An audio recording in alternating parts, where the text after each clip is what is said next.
Hey boys, it's me. Again, just your average girl. Look, I may be a biological female, but I do hope that just for this video, we re able to converse as men. I want you to think back to 2016, which I know in internet years is like halfway between now and the decline of Rome. Do you like history, boys? How did Rome fall again? Was it the gays? Tell me all about it. Back in 2016, the big internet culture war was between feminists on one side and men's rights activists on the other. Whatever happened to that? These days it's as dead a meme as I don't know. Harem.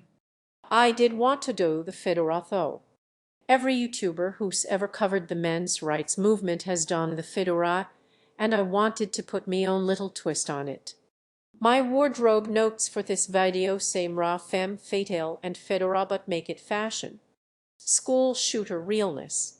I feel like I'm also serving a little red-pilled Carmen Sandiego.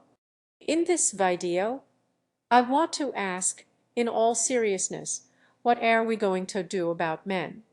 Because no offense, but as a group, you guys kind of seem like re not doing okay. Could a group of people who are purchasing uncooked alpha yogurt possibly be subsisting in a state of psychological balance?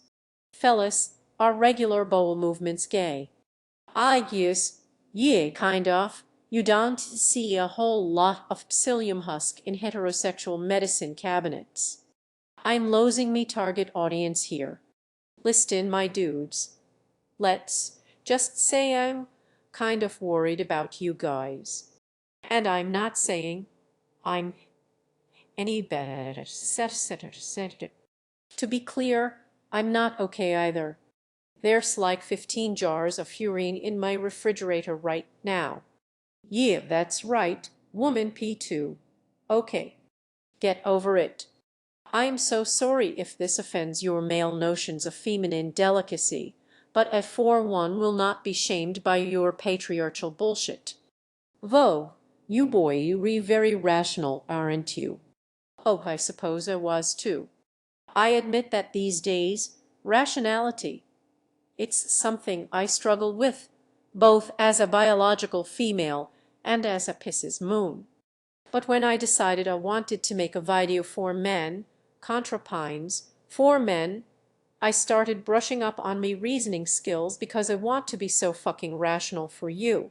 So to prepare for this video, I read Newton's Principia Mathematica, Wittgenstein's Tractatus Logico-Philosophicus, and of course the philosophical classic The Rational Male by Royal Calliant. So my mind is well lubricated and I'm ready for what I have no doubt will be a penetrating intellectual interchange. Look, I want to play by your rules.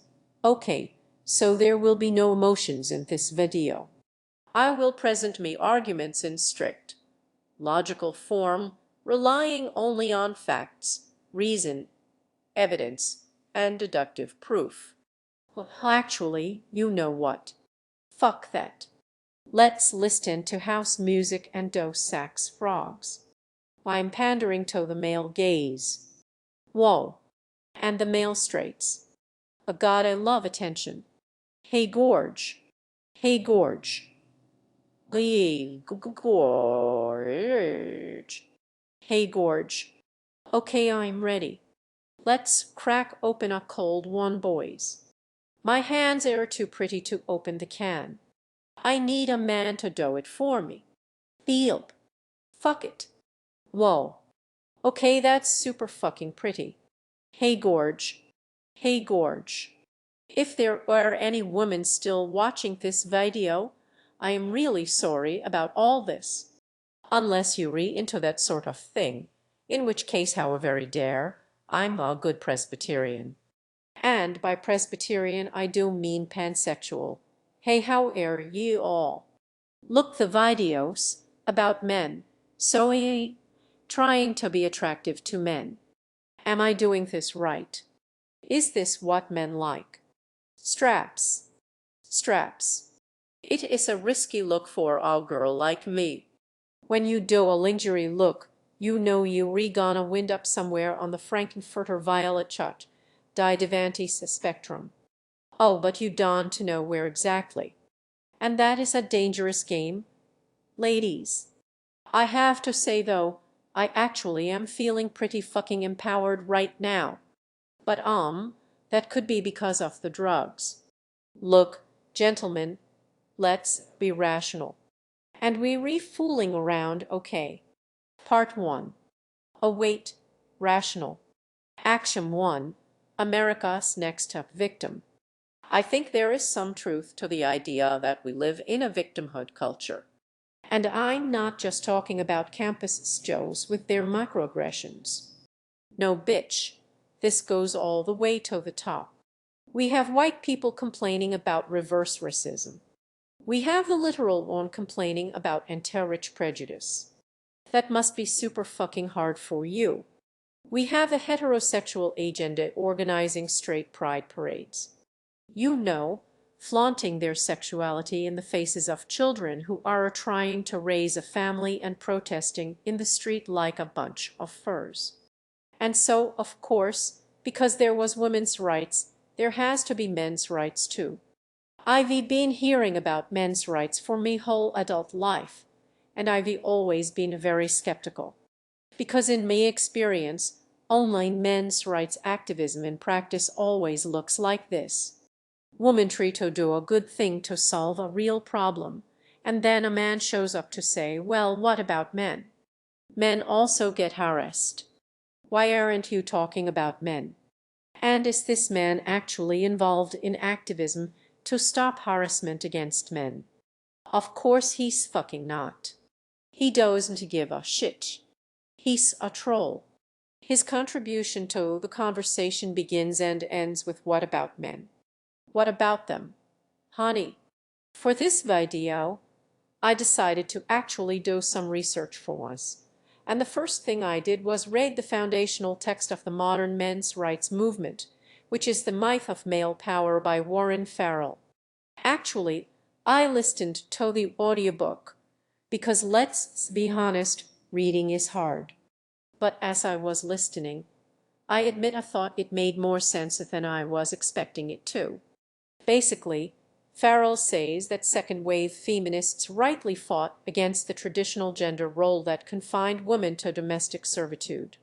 But he argues that the feminist idea that men have all the power in society is actually an illusion, because the traditional gender role for men is just as oppressive.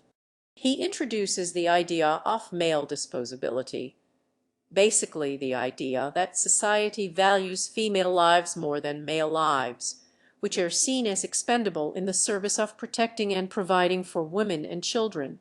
He points to statistics showing that men make up the majority of military casualties, workplace fatalities, murder victims, suicides, and so on. So we supposed to conclude that even though at first it looks like men have more power than women, in fact, the queens have a certain kind of privilege in being protected and provided for by the expendable male worker bees. And I guess that kind of makes sense. I feel like I can at least empathize with the point of view. What I'm saying is, I took the red pill and I rubbed it on me clout. But some initial objections come to mind. Like, haven't men been almost all of the kings, presidents, and CEOs for millennia? Didn't men make up all these rules in the first place? I dunno, boys, still seems kinda patriarchal to me. But maybe he'll say that it's only at the top of society that men have more power than women. Maybe the average man is also oppressed by this system that feminists call patriarchy. If that's what you're saying, I think I basically agree with that. See, what you have to understand about me is I am such a fucking Libra. Whenever there's a conflict, my gut reaction is to be like, well, maybe everybody's right, and maybe there's good points on both sides, and we should all just listen to each other and rub each other's clues. But no, my Scorpio rising persona will not allow that. Oh, there will be a champion. There will be blood. So, judges, how do we decide which gender is America's next top victim? I mean, it's not like you can just change genders and see how the other half lives. Or can you? Proposition 2. Diary of an Ex-Man. Dear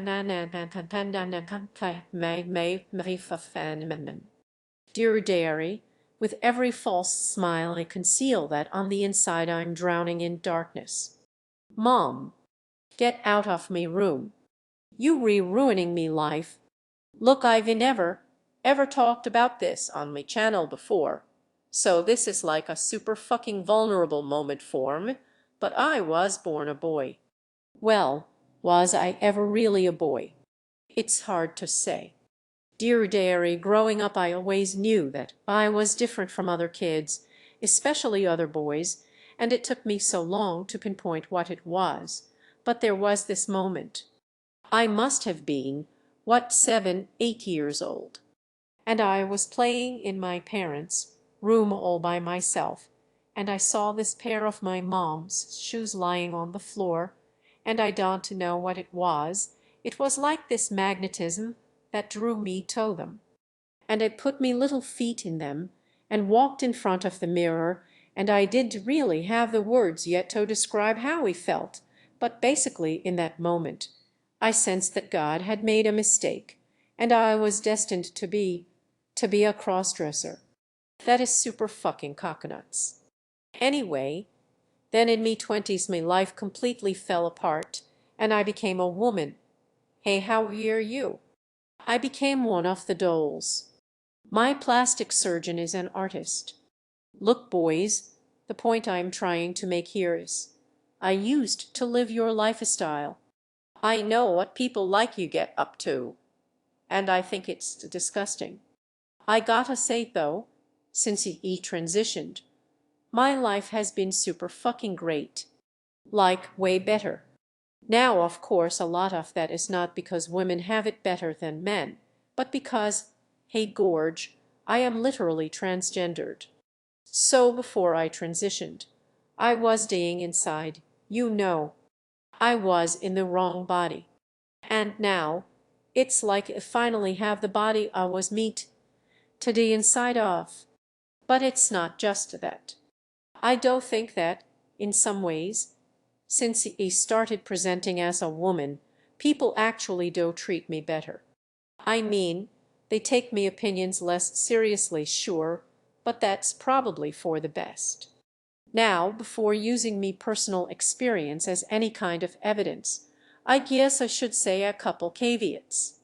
Caveat 1 is that most pre-transition trans women are not like other boys, and most of us were not living the business class male experience by any means. You know, it's a lot of drunk melancholics, tormented sissies, secretive transvestites, poets, you know, that sort of thing. Secretive, tormented,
Caveat 2 is that me trans experience is not the trans experience, and I do have a lot of other privileges that made things go super fucking well for me.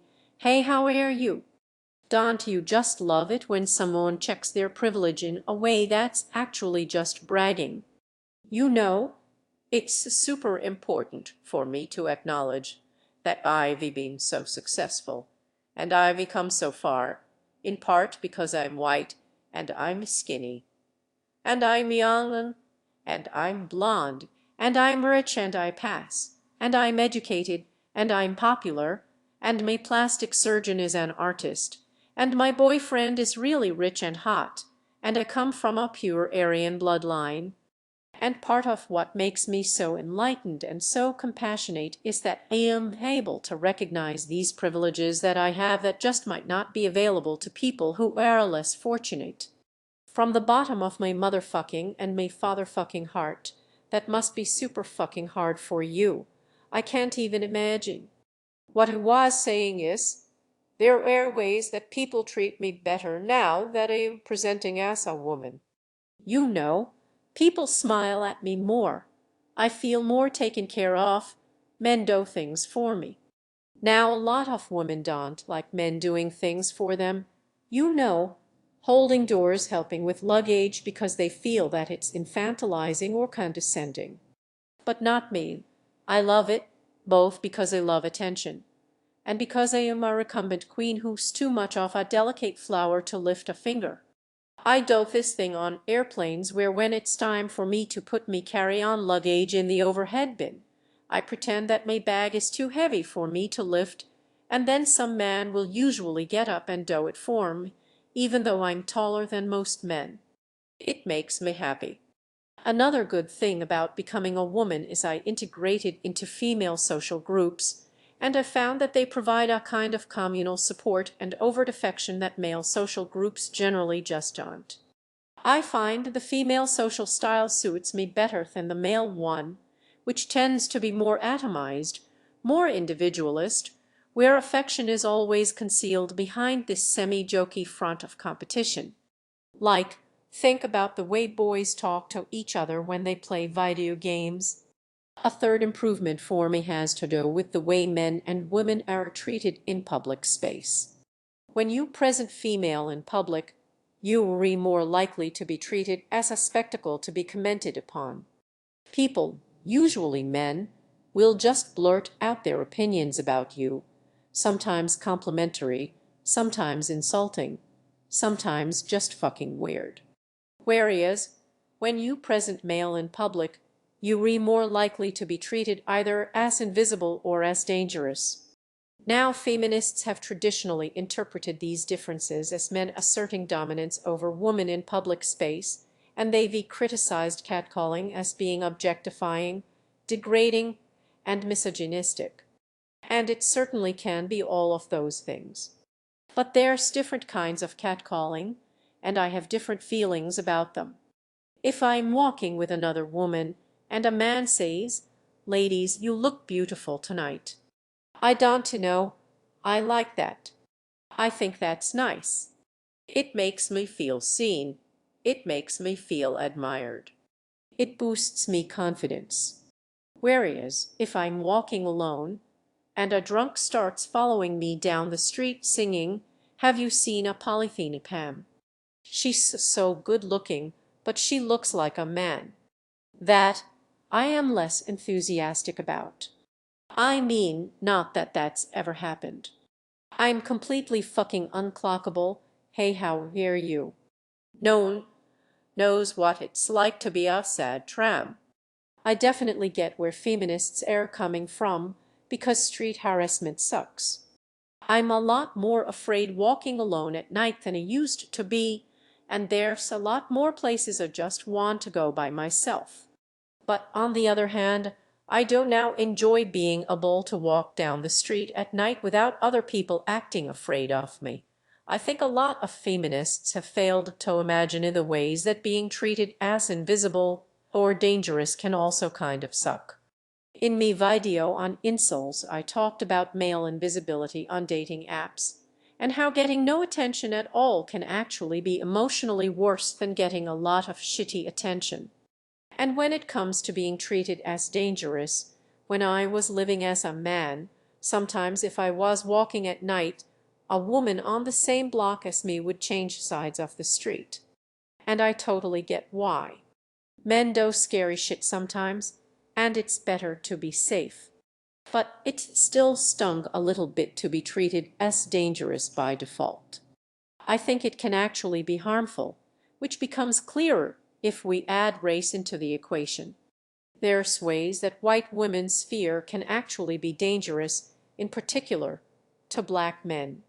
I had an experience with this recently when I was filming me video The Apocalypse, and I'd rented a room in a hotel casino. Around midnight, I was carrying some camera equipment up to me room, and I got into the elevator with a group of people from the casino floor. A couple floors up, everyone got out of the elevator except for me and a single black man. Well, I mean he was alone. I don't know if he was single. That's not part of the story. And as soon as the door closed, he started literally whistling row, row, row your boat, the official melody of performative innocence. And I realized, oh shit, he's afraid that I'm afraid. And found it just excruciating. Found that I was like, oh God, how do other white women behave in elevators? Do they like clutch their purses? Oh, that's so foggy embarrassing. Nothing like that had ever happened to me when I was living as a man. It's not a thing between black men and white men. It's a thing between black men and white women. And so that dynamic was there not just because I'm white and he's a black, but because I'm a woman and he's a man. And I thought of that incident again when I was listening to the myth of male power, and Farrell says, men's greatest weakness is their facade of strength, and women's greatest strength is their facade of weakness. I think there is some truth to the idea that women's perceived vulnerability can make them powerful, and men's perceived power can make them vulnerable. Now we hope you, taking all this with a grain of salt because these are just some little observations I've made based on a handful of anecdotes. And as rational males, it's important that we consider the facts, the stats, and the figures. Did you know that 46 of men are at least 2.8 times different than 73 of women? Look it up. I haven't. I guess me super fucking Libra opinion is that there are upsides and downsides to male and female experience. I don't actually think there's a single definite answer to the vague and useless question, which gender has it worse? I consider myself a feminist because I support reproductive rights and I oppose workplace misogyny, and I generally agree with a lot of the activism that happens under the heading of feminism. But I also think a lot of men are just having a super fucking difficult time right now, and that must be super fucking hard for them. How are you? And I don't think feminists have an obligation to care about male X, but I care about you boys. God, I'm such a cool girl. I think the entire mid-Atlantic region is about to freeze over. No, I'm just a super fucking empathetic pisses moon, and I really try to understand other people's pain because I just find it really, really funny. I'm also really, really sobering up here. The drugs have worn off, and I'm suddenly feeling very naked. Like, it's just now occurring to me that this is a highly inappropriate outfit for this occasion. So, I'm gonna go put on a robe, and I'll meet you back for the next section. Postulate 3. The man question. Hey boys, etc., etc. Hey, how are you? For the last 3 years on this channel, I have been your Virgil, leading you through gender hell. Pickup artists, gender dysphoria, insoles, radical feminists, non-binary genders, men's rights activists. It seems like everybody's having gender trouble. So what do we make of that? Well, George, a very, very rational male philosopher named Hegel once said that the unfolding of history is a basically rational process, George. That means that at any time in history, society is based on certain principles, like all men are created equal, as long as they were super fucking rich and white. And there's always contradictions within those principles, which creates tension and eventually leads to a rupture, like a revolution, where society has to be reorganized according to new principles. At least, I think he was saying something like that. It's pretty hard to make anything out through the fog of his unreadable, hyper-abstract man jabbering. God, I can't stand that shit, or any of the other music-hating volcells of the male philosophical tradition. My point is, I think our society has reached a place where gender as we know it just isn't working anymore. Now, no one seems to agree why it isn't working or how to fix it, but we do all agree that it's broken. We have mainstream feminists saying we need to continue advancing the rights of women. We have conservatives saying we need to restore the gender roles of the 1950s. We have an increasing number of people not identifying as men or women. We have TERFs who think that the transgenders are the single greatest threat to civilization. Hey, how are you? And we have men's rights activists saying we need a male equivalent to feminism to liberate men from their oppressive gender role. Now, I want to focus on that last one because in principle, I agree. I've spent a lot of the last 3 years covering the manosphere. I know, such a feminine topic, love that for me. And from all the time I've tortured myself wading through these communities of insoles, pickup artists, men's rights slacktivists, intellectual dark web fanboys, and alt-right racists, I've noticed that they all have one thing in common, which is that they all recruit from the same massive pool of sad young men. We all know the archetype. He has trouble relating to women. He has no strong friendship group. He's not excited about any long-term goals, and he fills the void with video games and porn. And just to clarify, I'm not trying to take away your video games and porn. I'm not telling you what to do with your penis. You can rub on out to this video for all I care. Just don't pull a Gamergate on me, okay? I live in fear.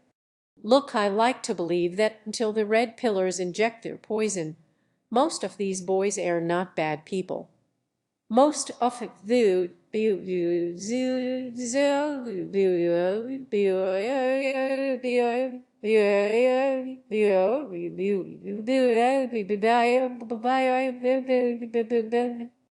I think all of this originates in a genuine crisis of male identity, and I think it's happened in something like the way men's rights activists describe.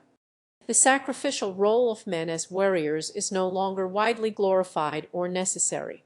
The traditional protector-provider role of men is being replaced by a more equal and undefined gender dynamic. And college professors and activists are telling men that most of our culture's aspirational representations of manhood are toxic and bad. But without an attractive replacement vision of aspirational manhood, average young men can only envision their future as what? The beta, the cock, the new male. And in a post-left tube internet, we re so used to laughing at this vocabulary. And to be fair, it is very funny.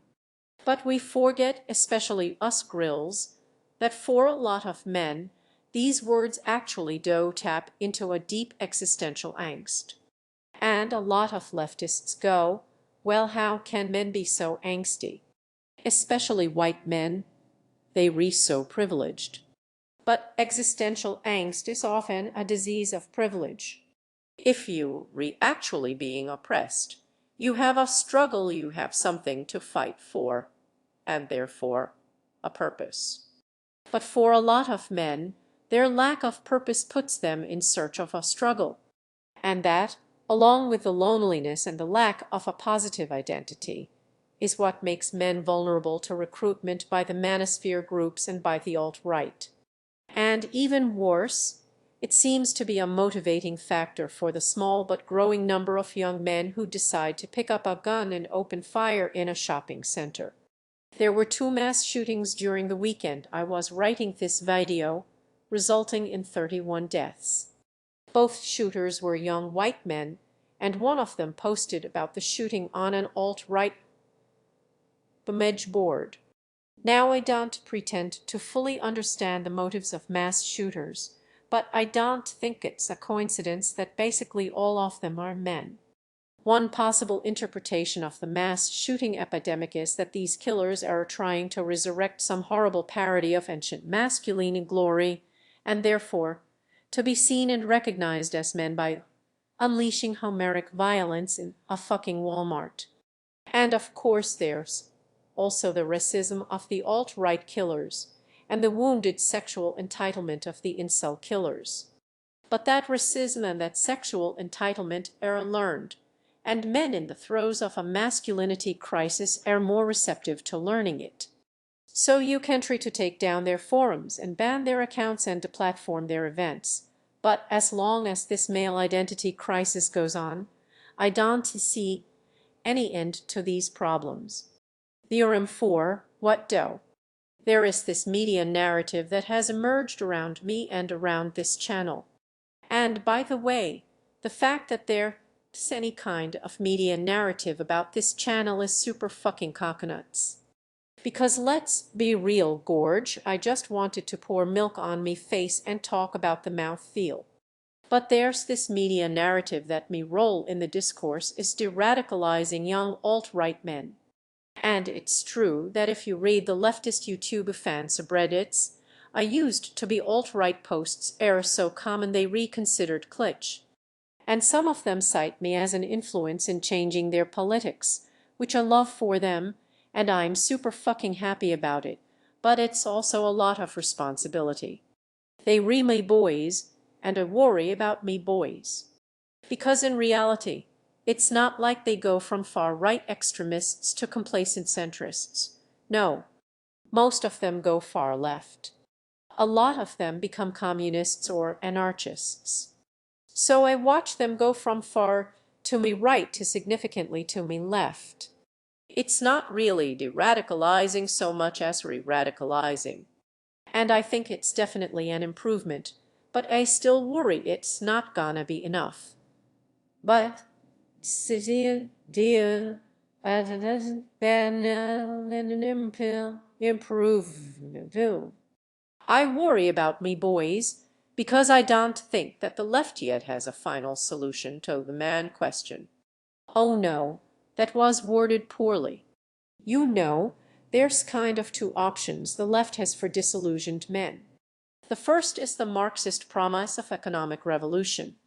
We say, well, actually, yes, you were oppressed, but you re-oppressed because of your class, not your gender. So just join the revolution. It's gonna be super fucking crazy. We gonna overthrow the bourgeoisie neo, smash, no voting, and then things will be better for you. Now, I think that has a couple of limitations. One is that I look at the far left and I see a bunch of people who spend all their time accusing each other of abusing moderator privileges in closed Facebook groups. And I'm concerned that we might not succeed ending capitalism mio. Like, definitely vote for Bernie Sanders or Elizabeth Warren or whoever, but if you reinvesting all of your hopes in a capital revolution, I worry that can become like waiting for Godot or waiting for the rapture. So we do need political change, but I feel like I'm failing me boys if I'm somehow giving them the idea that revolution is their only hope. Because here's the other thing. If we succeed ending capitalism, there would still be gender, and my boys would still need some model of what it is to lead a good life as a man. Now the other option the left has for disillusioned men is the feminist tranquilizer. We say, look, toxic masculinity is the reason you don't have room to express your feelings, and it's the reason you feel lonely and inadequate. So while feminism tells women you hate your body and you constantly doubting yourself because society did this to you and needs to change, we kind of just tell men you lonely and suicidal because you toxic. Stop it. We tell them they broken without really telling them how to fix themselves. I think what we need is a new, positive ideal of manhood, which I don't think is something that women can create for men, even if they wanted to. And honestly, the best way for that to happen may actually be some kind of men's movement. The best way for the to view sa I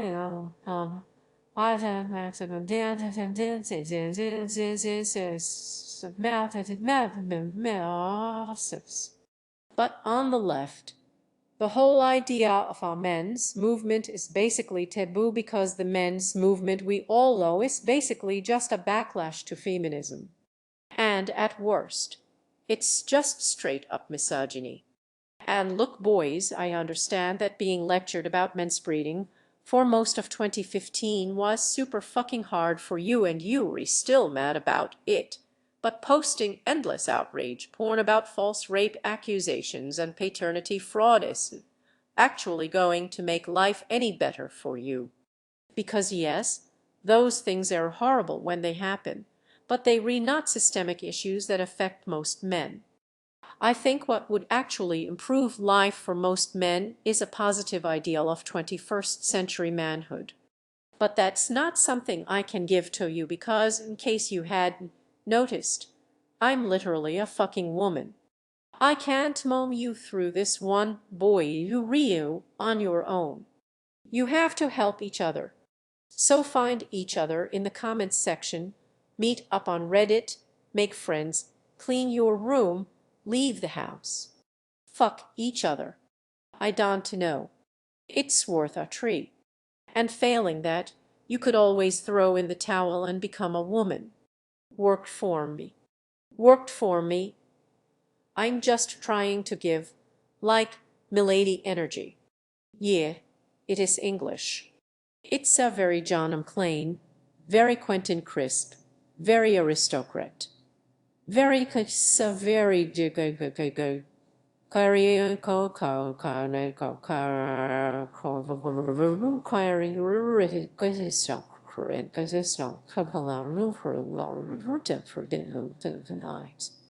I'm super fucking naked right now. That's crazy. That's super fucking crazy. According to traditional gender roles, men are useful for their labor and women are useful for their wombs. Well, I'm a woman without a womb, so egoist and useless. But I'm beautifully useless. Oh, I'm a work of art. The problem with our society is we've turned men into women. It's disgusting. As Annalie to men, it's not me place to speak for them or speak over them, but I just want to use me platform to uplift some male voices who might not have as many subscribers as them. Okay, me. I'm not a pergamos. I don't husband. Needed our real husband.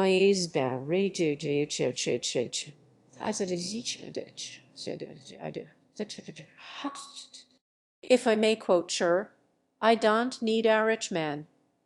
I am a rich man. It's not even really much of an insult being called a delusional man.